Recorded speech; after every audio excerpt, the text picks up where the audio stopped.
আসসালামু আলাইকুম শিক্ষার্থীরা, আজকে আমি তোমাদের দেখাবো কিভাবে বাইনারি ভাগ এবং গুণ করতে হয়। বাইনারির যে সংখ্যাগুলো আমরা কি জানি, বাইনারিতে মাত্র দুইটি সংখ্যা থাকে, তা হলো 0 এবং 1। এই দুইটা সংখ্যা থাকে বাইনারিতে। কম্পিউটারে যেসব কাজ করা হয় সবগুলো কিন্তু বাইনারি মান দিয়ে কাজ করা হয়, কারণ বাইনারিতে খুব সহজে করা যায় দুইটা সংখ্যা দিয়ে, 0 আর 1। তো বাইনারি ভাগ করার সময় আমাদের আমরা আগে যে দশমিকের ভাগ করছি সেভাবেই করতে হবে। দশমিকের ভাগ পারলেই আমরা বাইনারি ভাগ পাবো।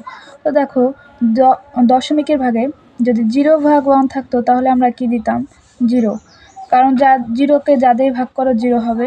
তারপরে আবার আমি যদি 1 ভাগ 0 দিই, এক্ষেত্রেও কিন্তু 0 আসবে, কারণ দশমিকে তো আমরা করছি না, দশমিকে তো 0ই আসছে। নর্মালি যে ভাগটা আমরা সেভাবে করবো, বাইনারি ভাগ।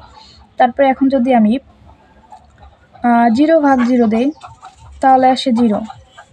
এখন যদি আমরা 1 ভাগ 1 দিই, 1 ভাগ 1 দিলে কিন্তু আমাদের 1 আসবে, কারণ 1 দিয়ে ভাগ দিলে 1ই আসবে। কিন্তু 0 দিয়ে যাই ভাগ করি, দেখো এখানে যেখানে যেখানে 0 আছে সবগুলো কিন্তু 0 হয়ে গেছে।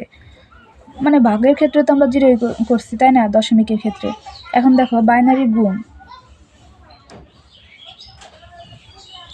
বাইনারি গুণ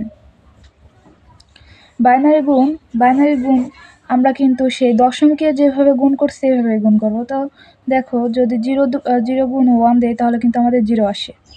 আবার যদি আমরা 1 গুণ 0 দেই তাহলে কিন্তু 0ই আসে। এখন যদি আমি 0 গুণ 0 দিই, 0 আসে, কারণ 0 দিয়ে তুমি যাই ভাগ করো বা গুণ করো সবই 0 হয়। তো এখন 1 গুণ 1 যদি দেই, এক্ষেত্রে আমাদের 1 আসে, কারণ এক্ষেত্রে 0 আসার কোনো চান্সই নাই।